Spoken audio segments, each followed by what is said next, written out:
Good evening, everybody. It is indeed a proud moment for me to be here today. I remember the first time when I was on a consulting project, and it was big multinational corporation had acquired a company, a global merger, which had taken in the telecommunications space. And people were very worried about, things were not really getting the desired results. The numbers were not showing 3 years, 4 years down the line. And that's where we were brought in and said, could you just sit together and speak to the CEOs and other team and say, what's really going on here? And we went and spoke to the top leadership and the CEO and the EDs and everybody else. And they all sounded very knowledgeable. The strategy was, very spick and span, dotted to the I's and all the T's were crossed. Then we went and met people and who said, what's happening here? And the marketing department had a different story to say.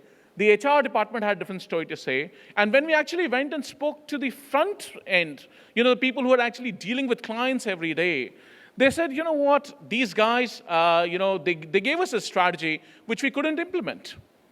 And if you talk to the seniors, they said, it was a brilliant strategy. It is their fault that they couldn't implement it. What we realized is people don't really talk to each other in organizations. People don't really understand. People don't tell, whose fault is it? And that takes me to the classical debate and strategy between formulation and implementation. What is more important? What is critical? Is it formulation? Yes, you have to have a nice strategy, because without having the right and the nice strategy, whatever word you want to use, without that, it will not go anywhere, it will not fly. And finally, if it is a great strategy, which your team is incapable, untrained, incompetent, or not there to implement, is it really a great strategy? Because I think a great strategy is a strategy which people can go out and implement. Not which looks good on formulation, which has, all the Porter's 5 forces and the models taken care of and the SWOTs done and done away with, but also that people can live with and go out and implement. And that is where I think HR as a function is extremely important. You know what Aristotle said? The key to success, there are 3 mantras to success. People, people, and people. Yeah? You agree with that? Yeah? Well, Aristotle didn't say that at all. I just cooked it up. Because it sounds good. Sounds better when it comes from Aristotle rather than from Abhishek Mishra. Yeah? But that is the essence. That's the way you look at it. And, a CEO was just saying, it's about people. You become people managers. You become managers of people. It's also about people management. I don't think anybody could be more right than that. Ultimately, it is people. Ultimately, whether we classify, and again, you look at it from a perspective, from a client's perspective, from an outsider's perspective, or from a consultant's perspective even, a categorization of HR or finance or, production or marketing or anything else for that matter is an internal classification. You look at, if you talk in terms of the government where I, work today, and, you go and somebody comes to you from the constituency or from the city and says, sir, I need a road done. And I said, okay, this road, whose road is it? So this is PWD road. Okay, so let's call it PWD. Somebody else comes, whose road? And when I started digging in, I actually realized there were almost 22 departments that make roads in a state government. And Mandi is also making road, Ganna is also making road, and, the list is endless. Minor irrigation is also making roads, so on and so forth.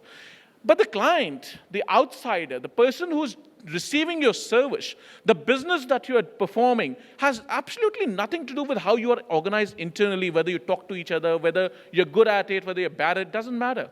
What he is concerned in is that it should serve my purpose. It should get my job done. If I go to an Apple with a broken phone, they should be able to fix it. That's it. That's all that I'm bothered with. Whether the production team does it, whether the finance guy does it, I don't care. And that is the front end, the delivery perspective is many times lost when you look at categorizations. And I think that's because people take their jobs a bit too seriously. You don't really need to take it that seriously. Please do understand that we all fit into a structure. And we all have to talk to each other. It's like, hand and body and fingers and legs and the heart and the kidney and the liver.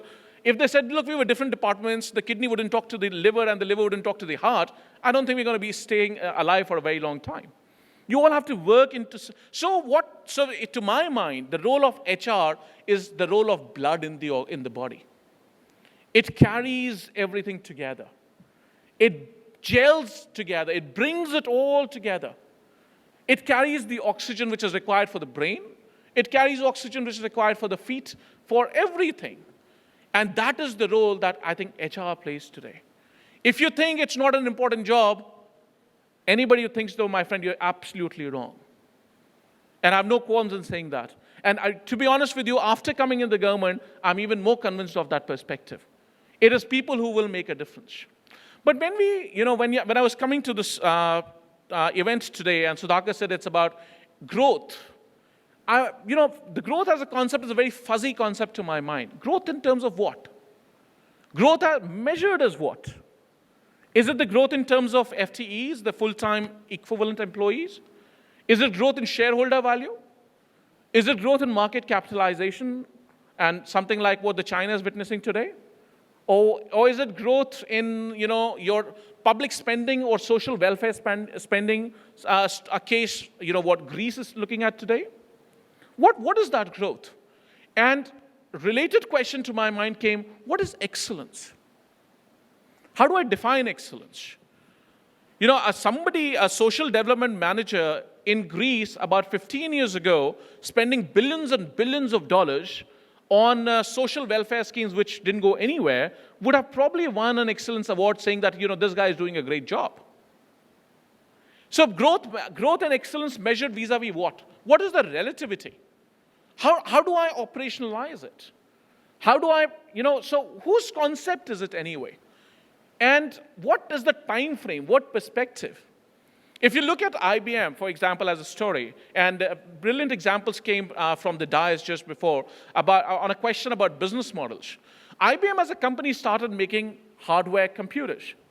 Today, almost like for 10 years now, they've stopped doing it. All they do is be knowledge partners. Were they emotional about it? No. Or maybe yes, we don't know. But if you read Lou Gertner, who ran IBM during the transition stage, and wrote a lovely book called Who Says Elephants Can't Dance? Brilliant book in turnaround strategy. If you want to teach turnaround strategy or learn, I think it's a classic example. You have to, it's like love the skin that you are in, right? And I love mine, believe me, with all the weight that I have. Yeah. It's about loving the job that you're doing today, being passionate about it. Yes, I really get excited. There's a kick in my feet when I go to the office every day in the morning, or when I meet my constituency people, or when I used to be in the class. I absolutely love being in the class. So you've got to love that, but you cannot love the models. You cannot love a particular process. You cannot love a particular product. Because businesses move. There was a huge talk about technology and, people becoming redundant. Yes, people have always become redundant. You pick up since time immemorial. That is the beauty of life. Life goes forward. It doesn't go backward. People must become redundant. People must become redundant, because if they don't, we are not moving forward. If nobody is losing his job, that means, we're not doing well enough in terms of change. But whether I or you can become redundant or not, well, one day, Mark Twain very famously said, and this is what actually Mark Twain said, I'm not cooking that up, eventually we all will fail. Everybody does, eventually, right? And yes, one day will come when we will ourselves say, you know what, I don't care to change now. I'm too frozen in my ways. I've got a lovely couch in my room and a nice view. I'll stretch my legs, read a good book, have coffee, and not bother about changing because I'm too old now. But depends on what that age. It is not an age. It is a stage. It's a thing of the heart. It's a thing of the mind. It's at what time you feel that way. And when you look at that again, is it not, to my mind, and it is, a function of HR to think, where can I get disrupted? Who is working to disrupt me? Because eventually somebody will disrupt you. There has not been a business model in the world so far, including food industry, which has not been disrupted.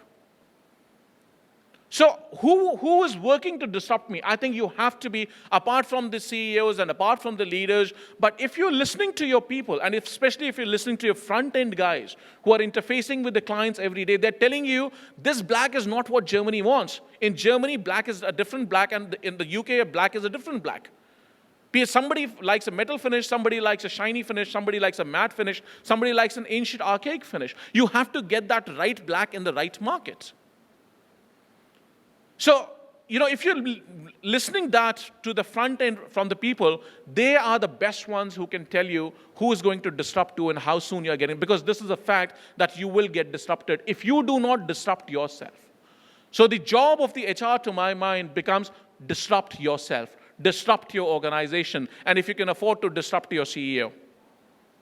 Let him lose his job, get a new CEO. If he can't if he can't turn it around, if he can't take it forward, if he doesn't fit the bill, let him lose. Very clear. In politics, we see it every day, isn't it? A chief minister loses his job, somebody else comes in. And there's nothing wrong about it. There's nothing. It might hurt the individual, yes. It might hurt a particular setup. It doesn't matter. Somebody might become redundant, but believe you me, no, not everybody will ever become redundant. Somebody will always be required to run the affairs of the show, run the affairs of the people, run the affairs of the organization, run the affairs of the company, whatsoever level, whatsoever time, whatsoever level of technology. So Abhishek Mishra might become redundant one day. No doubts on that. But there will be somebody who will still be powerful, who will have the skill relevant to the times that he is leading in, that he is running for, that he is running himself, to run those times, to run those processes, to run those products, and to run those organizations. If I can disrupt myself and reinvent myself, then I might have a longish span, a longer term than others. But eventually, you will get disrupted. And HR must prepare the organization for that disruption. Because if you don't disrupt yourself, somebody's going to disrupt you, and you're not going to like it. Nobody likes it. Right? It is a painful process, I agree, absolutely. But that's the fact of life. You got to call a spade a spade. You can't say, not. Right? Another thing which I want to say today, and it's a very important platform here, is when you think about excellence, when you think about HR, when you think about these functions, also think about what is going to be the future of work itself. Will people continue to work they're working today?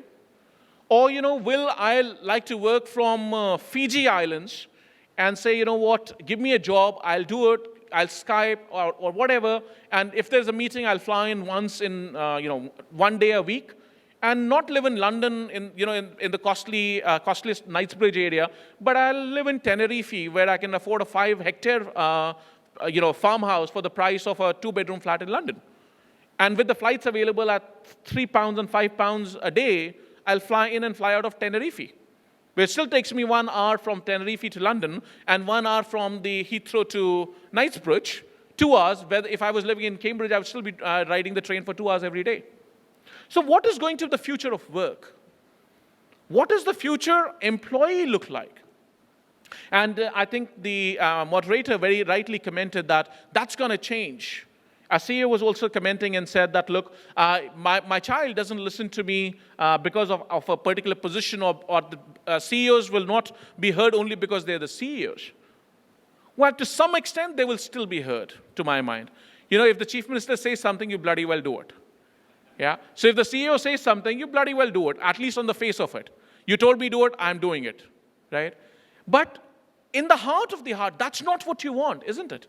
No CEO would want that I'm being respected, or I'm being obeyed, or I'm being heard, or I'm being followed only because I have the authority or the power of the position today. As a leader, that is the last thing I want, that my constituents to tell me that I obey you or I follow you because you're a minister today. Who gives a damn to a minister? I want to be a leader. I want to be loved. I want people to say, this is the guy I want us to lead. This is the guy I believe in. This is the guy I trust. This is the guy I have faith in. That's what I want as a leader. Not because I'm a minister or a chief minister or somebody else tomorrow. That's not what you want. So it's not about that person, it is about me. So it's not about the employee of the future, but it's also about the CEO of today and the CEO of tomorrow. What business is going to look like? What family structures are going to look like? Look at the distance last 2 decades have traveled in the structuring of family, in terms of rights of different communities, in terms of legal positions that different things have occupied and energized. What is going to be the business of the family? And eventually, what society are we going to live? Because remember, we are not here just for the sake of earning profits. Yes, we are private enterprise. That's definitely a motivation.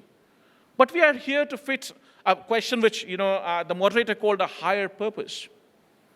What is it that drives me? What is that motivates me? What is that gives me that kick? What is that gives me meaning in my life? When I look at at the mirror in the morning, what does it say? Okay, man, what do you stand for? What does Abhishek Mishra stand for? What does Mr. ABC stand for? And it's not, you can't look at your face every day in the morning and you know what? My purpose in life is to make more money for my shareholders or for my bosses or for the owners of the company. That's not going to excite you for a very long time. So find that purpose. एक शायर ने बहुत खूब लिखा था इसी जज्बे को कि एक शजर आंगन में ऐसा भी लगाना चाहिए. शजर का मतलब होता है पेड़. I come from Lucknow, so forgive and my indulgence in Urdu. एक शजर आंगन में ऐसा भी लगाना चाहिए जिसका साया दूसरे के घर में जाना चाहिए.